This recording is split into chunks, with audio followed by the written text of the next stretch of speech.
नमस्कार दोस्तों, जय श्री राम। मेरे YouTube चैनल में आपका स्वागत है। चलिए राम नाम लेके आज की वीडियो की शुरुआत करते हैं। सियावर रामचंद्र की जय, पवन सुत हनुमान की जय।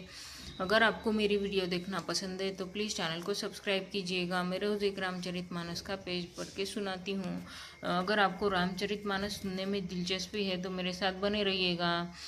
तो आज के पाठ में हम देखेंगे, कालकेतु राक्षस और छद्म तपस्वी राजा ने मिलकर अपने पुराने वैर का बदला लेने और राजा प्रताप भानु का नाश करने का षड्यंत्र रचा।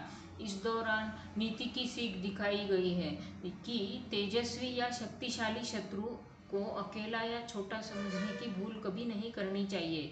अंत में कपटी राजा ने राजा को निश्चिंत रहने का आश्वासन दिया और चौथे दिन शत्रु को पूरे कुल सहित नष्ट करने की योजना बनाकर चला गया। तो आज का पाठ हम देखेंगे। तो चलिए शुरू करते हैं रामचरितमानस। और लास्ट में हम इस पाठ से हमें क्या सीख मिलती है ये भी देखेंगे।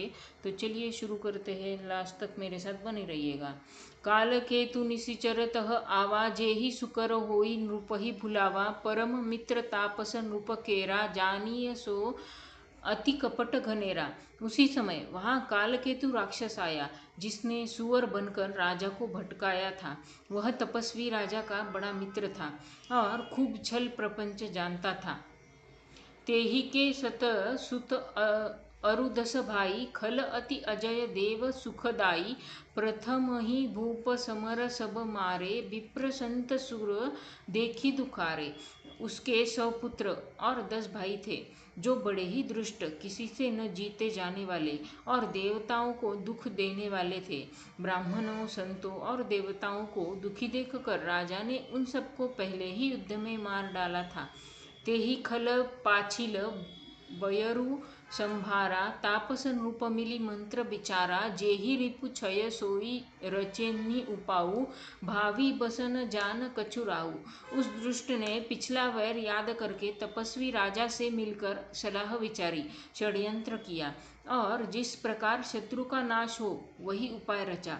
भावीवश राजा प्रताप भानु कुछ भी न समझ सका। रिपु तेजसी अकेल अपि लघु करी गनीय न ताहु, अजहु देत दुख रवि शशि सिर अवशेषित राहु। तेजस्वी शत्रु अकेला भी हो तो भी उसे छोटा नहीं समझना चाहिए। जिसका सिर मात्र बचा था वह राहु आज तक सूर्य चंद्रमा को दुख देता है। तापस नृप निज सकहि निहारी, हरषि मिलेऊ उठी भयऊ सुखारी, मित्र ही कही सब कथा सुनाई, जातु धान बोला सुख पाई। तपस्वी राजा अपने मित्र को देख प्रसन्न हो उठकर मिला और सुखी होकर उसने मित्र को सब कथा सुनाई। तब राक्षस आनंदित होकर बोला, अब साधेऊ रिपु सुनहु नरेसा, जो तुम किन्ह मोर उपदेशा, परिहरि सोच रहु तुम सोई, बिनु औषध व्याधि विधि खोई। हे राजन सुनो, जब तुमने मेरे कहने के अनुसार इतना काम कर लिया तो अब मैंने शत्रु को काबू में कर ही लिया है, समझो। तुम अब चिंता त्याग सो रहो। विधाता ने बिना ही दवा के रोग दूर कर दिया। कुल समेत रिपु मूल बहाई, चौथे दिवस मिलब मैं आई, तापस नृपहि बहुत परितोषी, चला महाकपटी अतिरोषी। कुल सहित शत्रु को जड़ मूल से उखाड़ बहाकर आज से चौथे दिन मैं तुमसे मिलने आ मिलूंगा।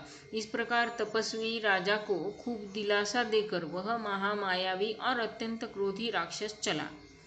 तो आज के लिए इतना ही। आज हमने देखा कालकेतु राक्षस और छद्म तपस्वी राजा ने मिलकर अपने पुराने वैर का बदला लेने के लिए राजा प्रताप भानु का नाश करने का षड्यंत्र रचा। तो इससे हमें यह सीख मिलती है, शत्रु को कभी छोटा नहीं समझना चाहिए। शक्तिशाली या तेजस्वी शत्रु यदि अकेला भी हो तो भी उसे कमज़ोर या तुच्छ समझने की भूल कभी न करे। जैसे राहु का केवल सिर बचा होने पर भी वह सूर्य और चंद्रमा को पीड़ित करता है। छल और षड्यंत्र से सावधान रहे। कपटी और छद्मवेशी ढोंगी लोगों की मीठी बातों पर आंख मूंदकर भरोसा नहीं करना चाहिए, क्योंकि वे बाहर से मित्र बनकर भीतर ही भीतर विनाश की योजना बनाते हैं।